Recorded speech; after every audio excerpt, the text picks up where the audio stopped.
Hello students, welcome to this module, which is part 4 in the series of lectures on mathematical preliminaries required for the course CHE 614 at IIT Kanpur.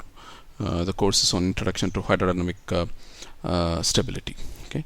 In the previous modules we discussed the method of Eigenfunction Expansion, wherein if you have a function u of x, an arbitrary function u of x over some domain, defined over some domain, okay, let's say a b, and the function obeys some boundary condition.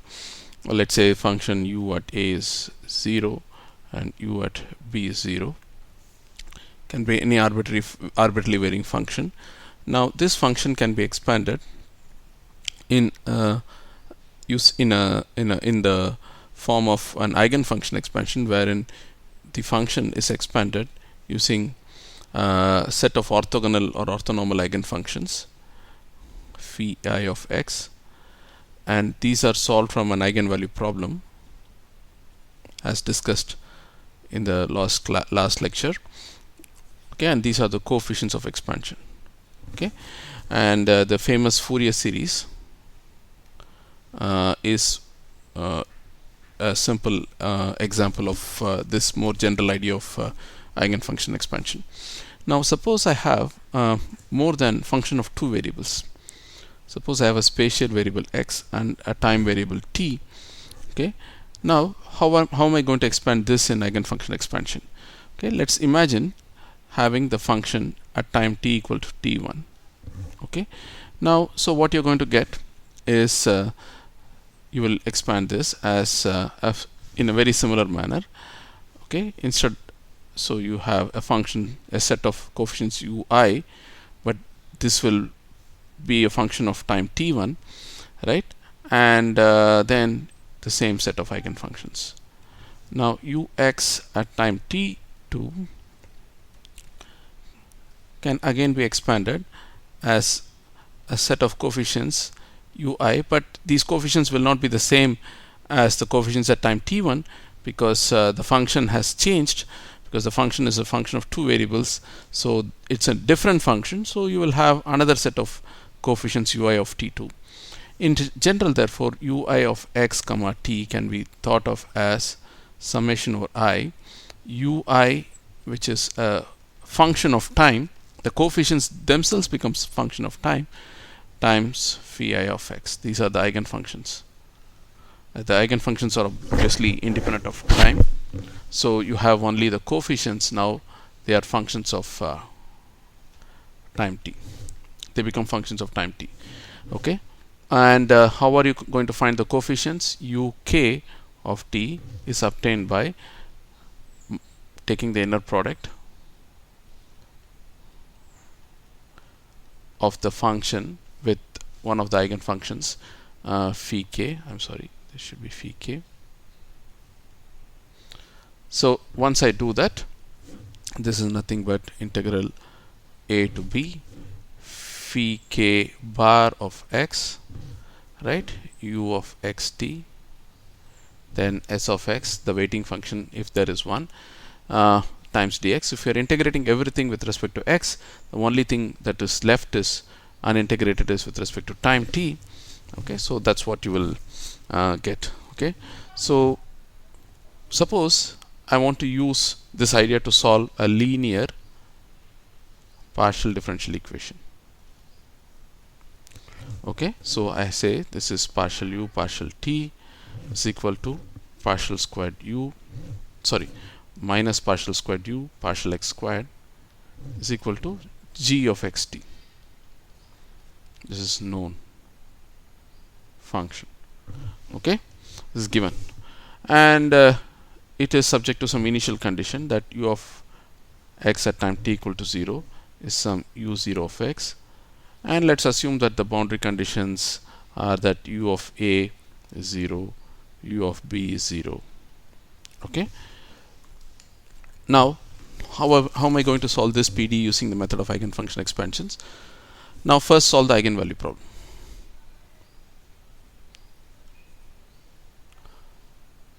The operator is now the operator that, so you can think of this as du dt minus Lu g of xt. Okay, so let's solve the eigenvalue problem. So let's call this plus Lu, where L is minus d squared u by dx squared. This is the linear operator, which is function only of space. Now I solve for the eigenfunction L phi k is lambda k phi k. Okay, now subject to the boundary conditions that phi k at a is 0 and phi k at b is 0. Once I do that, right, now I substitute this expansion. I'm going to expand u is nothing but uk of t phi k of x. I'm going to substitute this out here in this differential equation. Okay, so what I will get is the following: summation k equal to 0 or 1 to infinity, whatever the index is. Let's keep 1 to infinity. Okay, so this is now I take the derivative of the first term. Now here only uk is a function of time, phi k is not a function of time, so I'll get duk dt, okay, times phi k. I'm going to take phi k constant, okay, plus I'll get L times uk times phi k, but here uk is independent of space, so I can pull it out. uk of t times L phi k. L phi k is nothing but lambda k phi k. Okay, and this phi k has been taken out anyway, right, is equal to g of xt. Okay, now I take inner product with phi j on both sides. Okay, now if I do that, right, so what I'm going to do is summation k equal to 0 to infinity, or k equal to 1 to infinity, I'm sorry about this, duk by dt plus uk lambda k. Now uk is a function of time, right, lambda k's are just some eigenvalues which are constant, times integral a to b phi j phi k s of x dx is nothing but integral a to b phi j g of xt s of x dx. Now this, if the set of eigenfunctions are orthonormal, this should be delta kj, right. Now this delta function is going to kill this sum to give duj by dt plus uj of t lambda j is equal to, now if I consider this, if I expand g in terms of its own, if I expand g of x t as summation k gk of t phi k, then this will, if I take the inner product, I will simply give these get these coefficients gk of t. Okay, sorry, now because of the inner product it will be gj of t, because of the Kronecker delta that will come, it will be gj of t. Now I can solve this. This is a simple first order differential equation in time of the form dy by dx plus py equal to q. You can use integrating factor. Uj of t is nothing but uj time t equal to 0 e to the minus lambda j t plus e to the minus lambda j t minus tau gj of tau d tau. Now if I put t equal to 0, right, I satisfy the initial condition, whatever that is. This is the initial condition that is specified or known to us. Okay, now this is so how, but in, if you remember, u at time t equal to 0 x is a function of x. So what you have to do to find uj of time t equal to 0 is you have to multiply phi j u0 of x s of x dx. So while this is known, but it's known only in the form of the spatial function u of x, you have to find the coefficients by suitably multiplying by the eigenfunction, taking the inner product with respect to the eigenfunction. Okay, so this is how one solves for the problem, because once I find uj of t, then I know what is the function that I was after, because if you remember, once I know this u case, then I know u of xt, because I simply have to multiply by the eigenfunctions and do the summation over k. Okay, this is how one solves for a linear PDE using the method of eigenfunction expansions. Okay, now the key idea is that you have to have orthonormal eigenfunctions. Suppose I say u of xt is summation over uk phi k, okay, of x. Now if phi k squared is a to b phi k s dx is not equal to 1, then I can define new eigenfunctions, okay, such that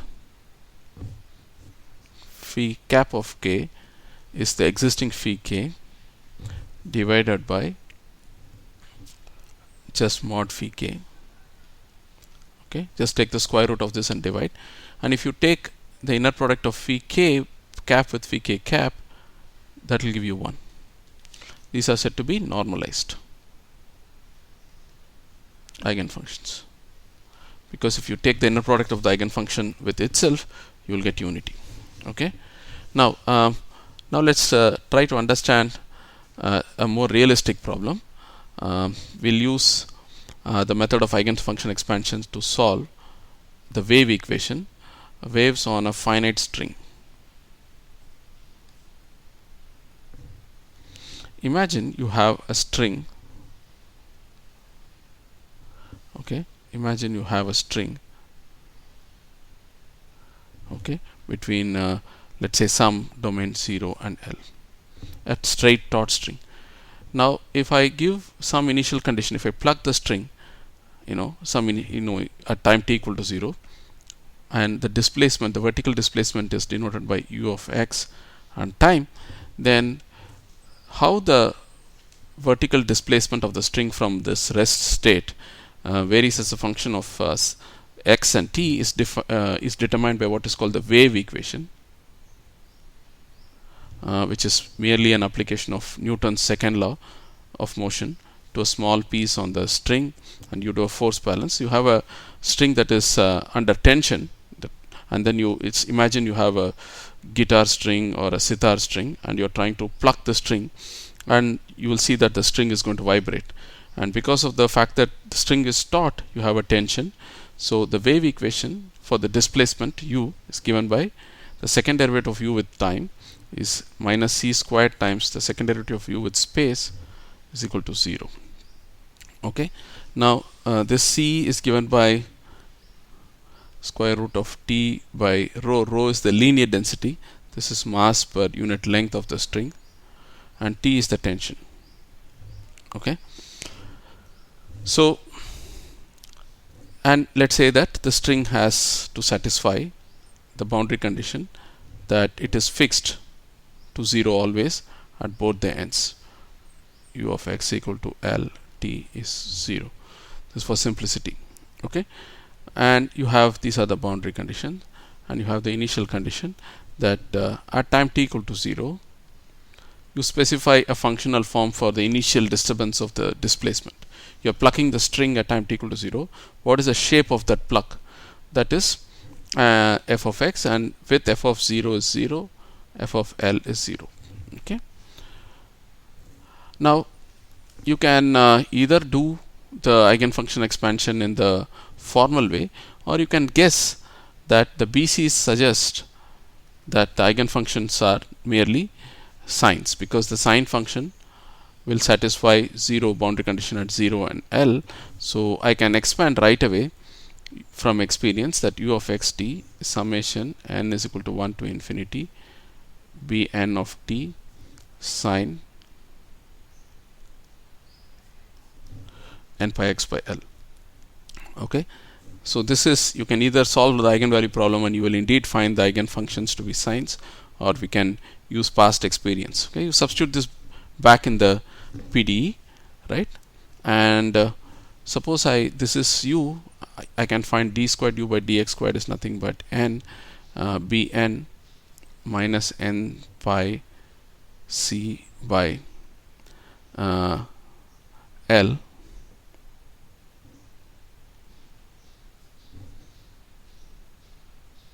the whole squared.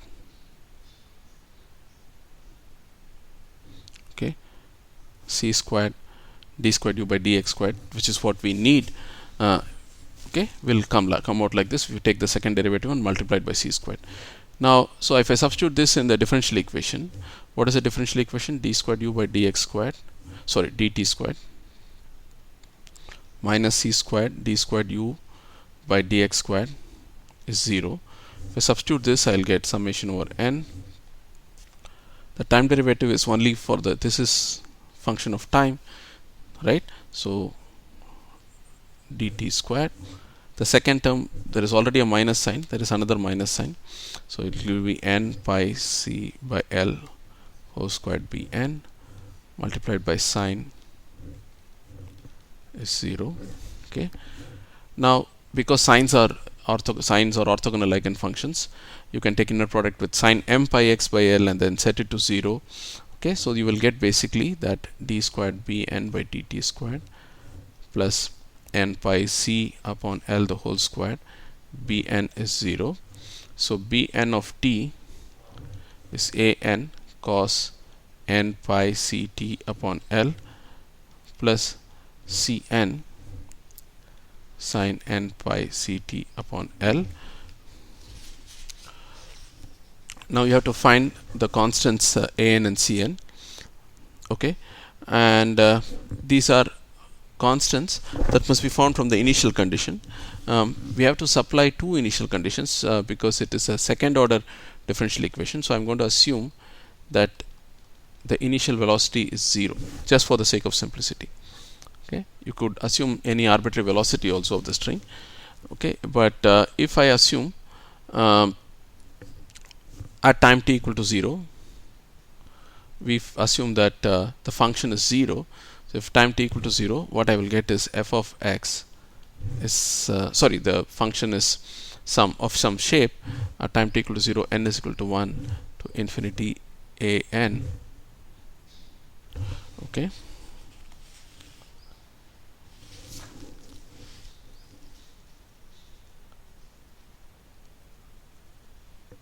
this is at so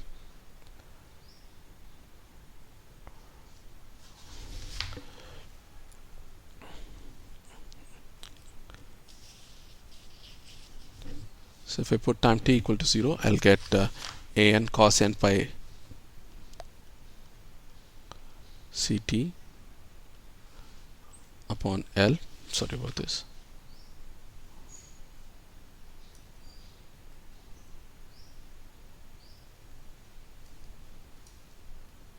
Cos.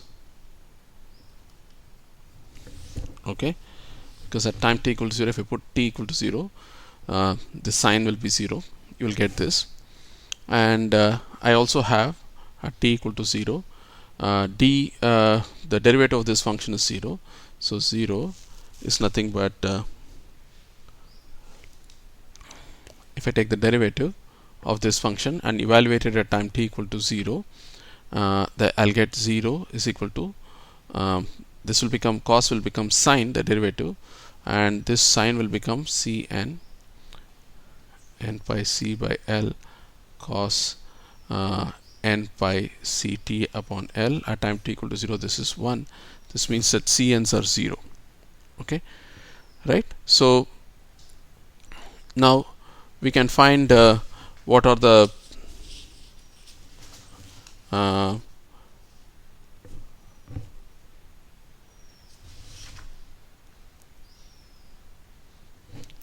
there is one small confusion here. Let me redo this part a little bit. Okay, let me redo the constants part a little bit. Sorry about this.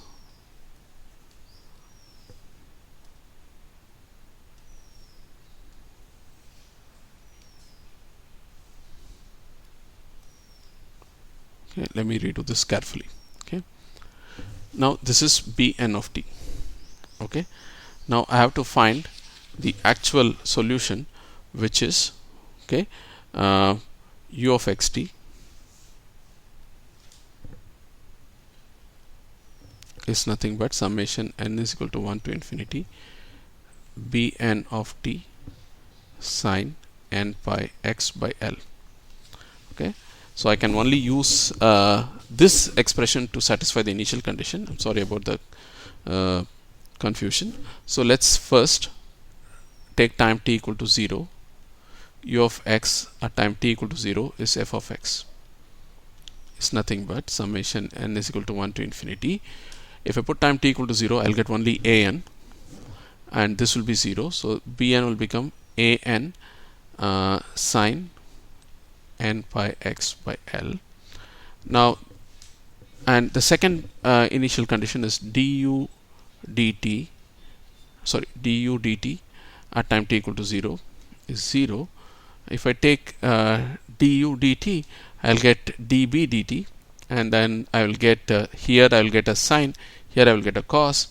Okay, sine of 0 is 0 anyway, so this is nothing but I will get summation n is equal to 1 to infinity, and if I take db dt, I'll get cn n pi c by L times cos n pi c by L t at time t equal to 0. So therefore this is 1. So this means that cn's this implies that cn's are 0. Okay, times times sine n pi x by L, because that is a spatial part. So that means that if all the coefficients of this expansion give rise to 0, then each of the coefficient, the summation gives rise to 0, then each of the coefficients must be 0. You can also see it by orthogonality. Okay, so now using this, you can find what are an's using orthogonality, which is 2 by L, 0 to L, sine k pi x by L, f of x dx. This is the known function from initial condition. Okay, therefore now we have found the total solution. U of xt is summation. Okay,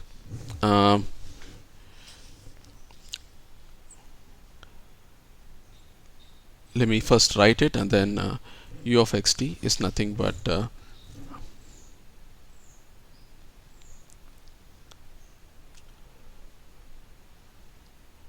you have only your cn's are 0, right? So u of xt is nothing but summation, okay, over n.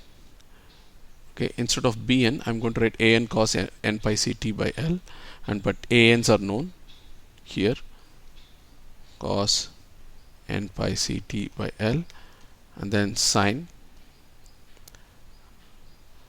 n pi x by L.